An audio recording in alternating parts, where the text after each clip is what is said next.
Hi everyone, CB Smith here, and boy howdy, things have been interesting on my little corner of the internet post-election. Some people are really happy, some the exact opposite, and some wishing we could just stop talking about it and just get back to talking about books. Among this, the talk about tariffs kept popping up, so it got me to ask, where do our books come from? And the short answer is we don't know. Like the mass majority of you, I'm not an economist, but I like to read, so I picked up an economist book about globalized trade. I found some articles and see what I could find. So, what is a tariff? A tariff is a tax on imported goods coming into an area, and they've been around for a long time. So, quick history.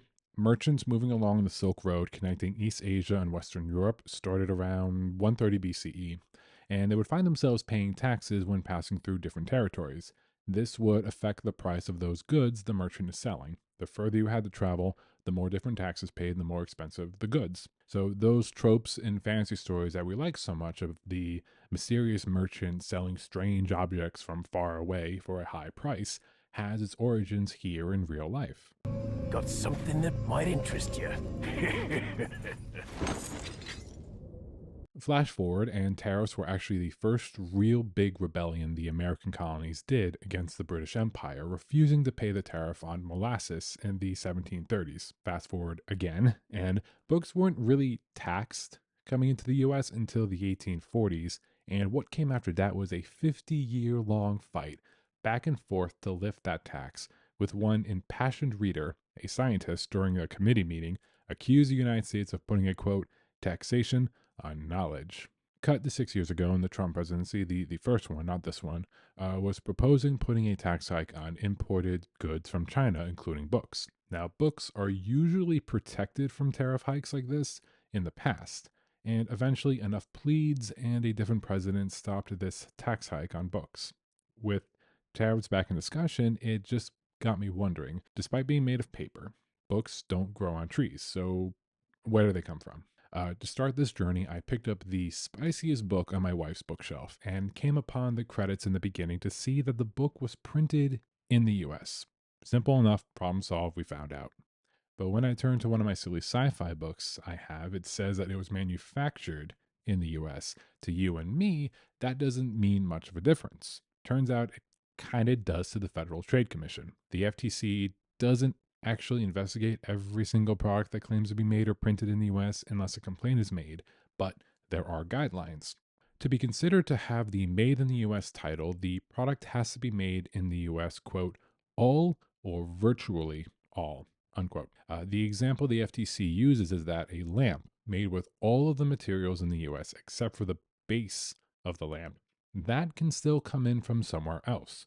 It would still be able to say it was made in the US. DeWalt is a tool company pretty infamous for doing that sort of thing, saying made in the US, but with parts all over. Going back to books, this sci fi book may have been printed elsewhere, but bounded and made here, while the opposite for the books printed here may actually be manufactured somewhere else. I know it's about semantics, but that's kind of what we're dealing with here in this conversation.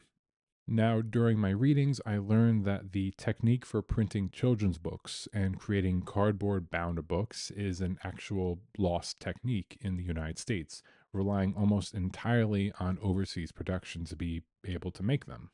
This includes Bibles as well, which about 70% of all printed Bibles meant to go into the US come from China. Now, onto printing books, because where exactly books are printed are also kind of a well guarded secret. Nothing but comics.net did some inquiries about where the major comic book publishers print their books and found that they couldn't find out. A facility listed in the US would have printers around the world, and when asked about the details of the printing, the company refused to give details due to the competitive nature of all of these comic book companies protecting their trade secrets. So while the comic book may say it was printed from a company in the US, the actual printing itself could happen somewhere else owned by that US company. So, in the end, where do our favorite books come from? Well, we have books claiming to be printed in the US but may be manufactured somewhere else, books claiming to be printed in the US by a US company, but the actual printing can be done somewhere else.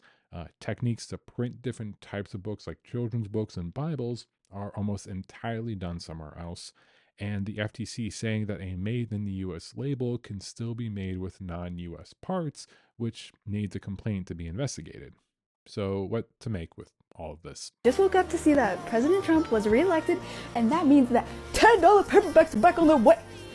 For one, I didn't think something like book manufacturing would be such a safeguarded secret. But I think it's like a microcosm of how our little planet works. There's a great scene in a book, World War Z, the book, not the Brad Pitt zombie movie, where one of the characters looks down at the ingredients for root beer, where in order to make root beer, you're going to need the material of like five other countries, which isn't possible with a World War Zing up in the place. There's a whole chapter in that book about trying to figure out the logistics of being an isolated nation relying on material only in their respective nation. Probably would have made for a boring zombie movie, but I was fascinated about the infighting and diplomacy of it all in that book. But back in the real non zombie world, this was all I could find out about books and where they come from. If anyone working at a book manufacturing place in the US, please feel free to comment here and tell me if I'm wrong and it's all made in house. I don't really know, but I'd like to learn. And if it's a trade secret, I'll be quiet, I promise. Until then, stay safe. Don't tax on knowledge. Otherwise, I'll buy it at a high price. take care, everyone.